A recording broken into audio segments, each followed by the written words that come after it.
Yeah, my task today is to show you or give you a summary of test results for diagnostic samples that came through our laboratory. And I just picked a few bovine diseases that you could call endemic, at least in, if not all Kansas, in certain parts of Kansas.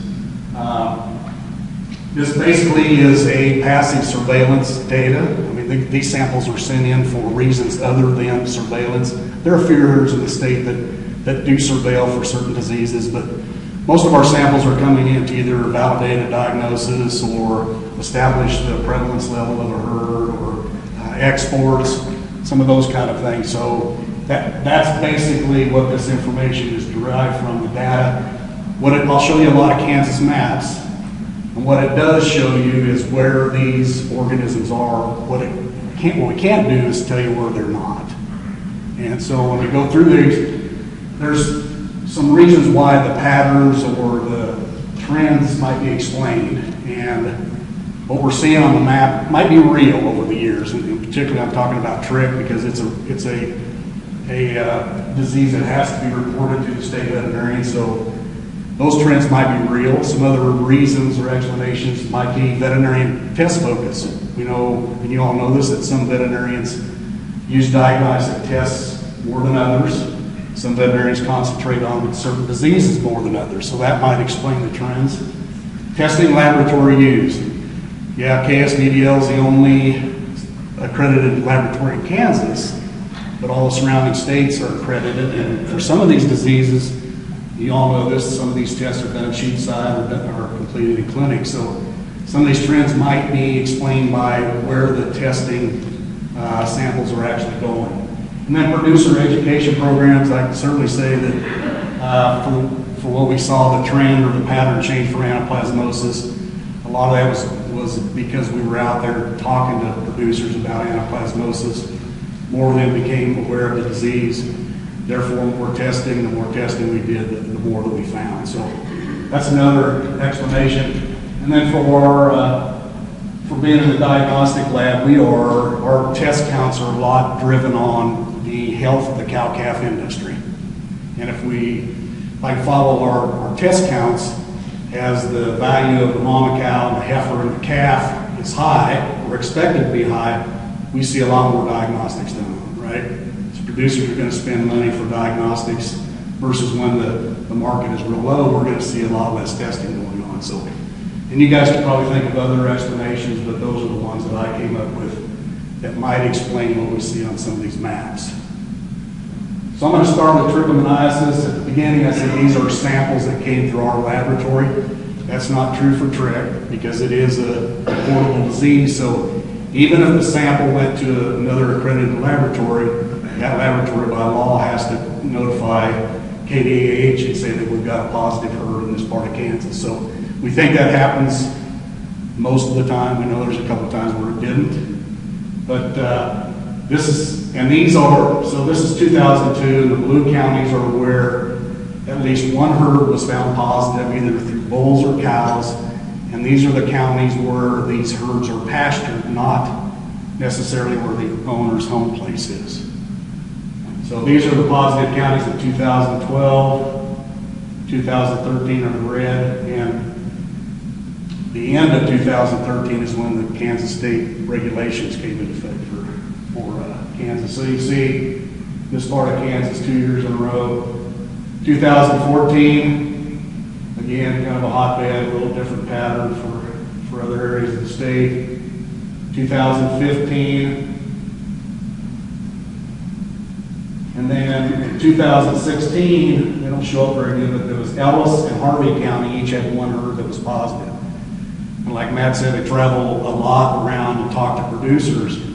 And there's certain producers that don't like the regulations, so they saw this map and they'd say, you know, we've got trick under control, so can we back off on the regulations? Of course, I passed it off to Bill Brown, but that was 2016, and this is this year. First half of this year is yellow. So we've got five herds in Morton County were positive, one in Sherman, one in Gove, and then just week before last, McPherson. I'm not sure, haven't got a validation from KDH to say that the herd is in McPherson, but but that's where the owner lives, is in McPherson County. So we've got 4 counties this year and 9 total herds that are actually were found to be positive and were quarantined at one time. Do a little bit about blue tongue.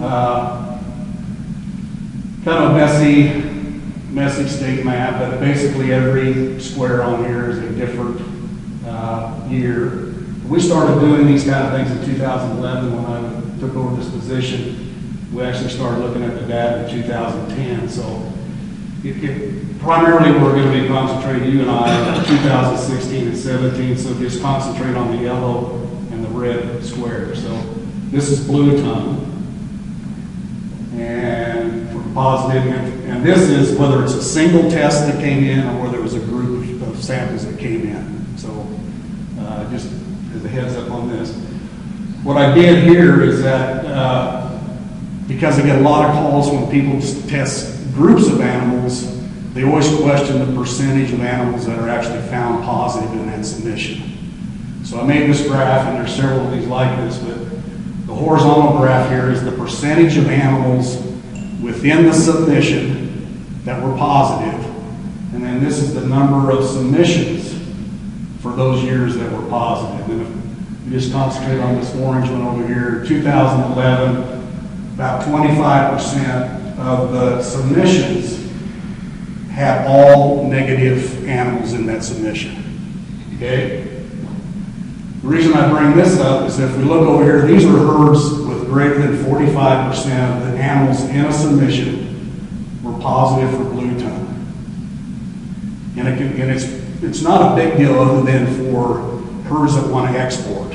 Because if for some reason Eastern European countries are concerned about blue tongue only, they're not concerned about DVD or IBR or anything else, it's blue tongue. Unfortunately, they're concerned about blue tongue 8, which we don't have here.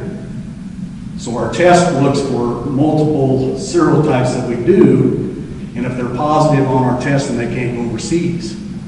So when people were testing these heifers to go overseas, they were amazed that back here in yellow, 2016, 65% of the herds or submissions we looked at had at least 45% of the animals in that submission positive. And what we did on this graph is that we only looked at herds or submissions that had at least 3 samples in that submission. What we want to do is eliminate those single tests where you guys are validating the clinical signs. So try to make this more of a surveillance exercise. So in 2016, again, minimum number of samples in the submission was 3. The maximum number we got in any one submission was 213 heifers. The median sample size was 62. So the point here is that if you're doing groups of animals, don't be surprised if you have a lot of blue tongue positive animals. Yonis, and this is 2016 to 2017. Dairies are taken out of this. This is only cow-calf operations. You probably can't see them, but the numbers within the cows here are the number of herds that are positive either on ELISA or fecal PCR. And that's what it looks like in the last year and a half. Okay, so I did the same thing, or we did the same thing with this graph. Again, percentage of animals within a submission positive, number of submissions that were actually found in those categories. So totally different pattern than blue tongue, and that an awful lot of the submissions with 3 or more samples, and in this data set up to 520, have 0 to very low prevalence, or very low percentage of those animals positive. And I think that makes sense, right? I don't think that's a surprise to anybody. But I've got a special interest in yonis, and I believe the zoonotic drumbeat is getting louder and louder. You might want to think about this disease a little bit. So what I did here, same graph, only I kicked out those herds with 0 number of animals, and I want to concentrate on these that had 45 to greater than 45 animals within the submission that were positive. And in this green circle, there's anywhere from 5 to 12 herds within each one of these, and this is the median herd size. So what I'm saying is that Most of the time, if you're submitting multiple samples, the number of animals within those will be very, very low. But there are times where, like this herd here, 103 animals in the herd, at least 45% of those animals were positive. Now we don't know, maybe they were targeting, maybe they were trying to find out if they had yoni, so they were selecting the older, thinner cows, which is a good strategy to determine whether the herd was infected. We don't know why they did this, but just as a heads up, sometimes we will see more animals positive in a group of submissions than we normally would think would be possible on the cow-calf side. BLV, so, and I'm going to amaze some of you that know me as we go through these, because I did these next 5 slides all by myself, okay? So 2010, this is where, again, whether it's a single sample or whether it's 100 samples that were positive, the county got designated as being positive. So that's 2010, 2011, 2012, 13, 14, 15, isn't that cool? 16, 17, so it's pretty ugly, so then I just made one. So basically yellow 2016, red 2017. These were, again, a positive sample, whether it was 1 or 100. Those are where the positive samples came through our laboratory. I looked at this one a little bit different, and then I only looked at 2016. And it's the same down here, percentage that are reported positive. And again, we only looked at herds with 3 or more samples. I can tell you that a single sample for BLV, about 80% are positive in our laboratory. And again, that's probably validating ADR cows or lumpy cows or down cows or whatever. But this is the pattern. So yeah, there's a high percentage that are negative, but there's also a fair percentage that have at least 45. So for 2016, I went back and looked at this group, and 60% of the group, of these submissions in this group, that I just put in a lump is over 45, 100% of the animals in their submission were positive. And the number of animals in the submission was anywhere from 3 to about 126 in a group. Now we're working with a purebred operation that wants to reduce the amount of BLV in their herd. So recently we had every animal in the herd over 6 months of age tested on ELISA, and 64% of those animals were positive. Okay, so BDD, we had to talk about BDD, right? So I got a little lazy here, so we're back only 3 years. And what a positive for this is an animal that was tested by PCR with a CT value less than 30. And it's not 100%, but animals with a CT less than 30 have a really, really high probability of being PI animals. So that's what these are, at least in my definition. These are areas that have at least 1 PI found in the submission. So I just broke it out a little bit different. I look back. We do thousands upon thousands of a year, but 92% of all the samples that we do are negative, or they're not PIs, we'll just say that. Of those that are positive, 99% are typically only have 1 to 2 PI animals in that group. And again, I'm just saying anything under 30 is a PI. The only real way to figure that out is to wait 2 to 3 weeks and resample and see if that CT level went up or whether it didn't. There's 2 cases that I thought of that do not fit in this. Most samples were 1 to 2 PI animals. Okay, last year we had a pot load of low weight calves show up in the part of Kansas. Doesn't make any difference. 132 originated outside of Kansas. They had health problems, went in and ear-notched them, and 26 of those animals were confirmed PI. Meaning they were PIs today, and we resampled in 3 weeks. There were more that were positive on the first test, but the second test, 26 of that 132 animals were PIs. So we know there's some shenanigans that went on here, right? So more recently, spring calving herd here, 114, they had a confirmed abortion for BDD. went in and ear-notched the calves, 114 calves, 20 calves out of that 114 had CT values 21 to 28. So some of these are, especially in the 28s or upper mid-20s, are probably acute infections and not PIs. They're going to retest in 2 weeks, but that is still a huge number, especially in 21, 22, 23 values of CT.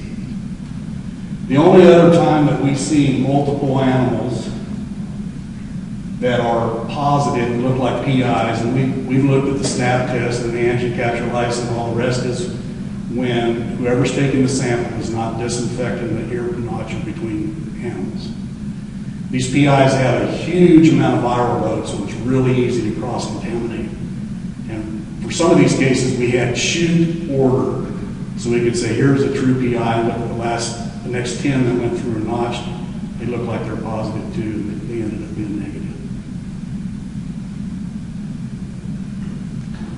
Anaplasma, 2013, and I want to thank all of you guys, practitioners and your producers that participated in the study.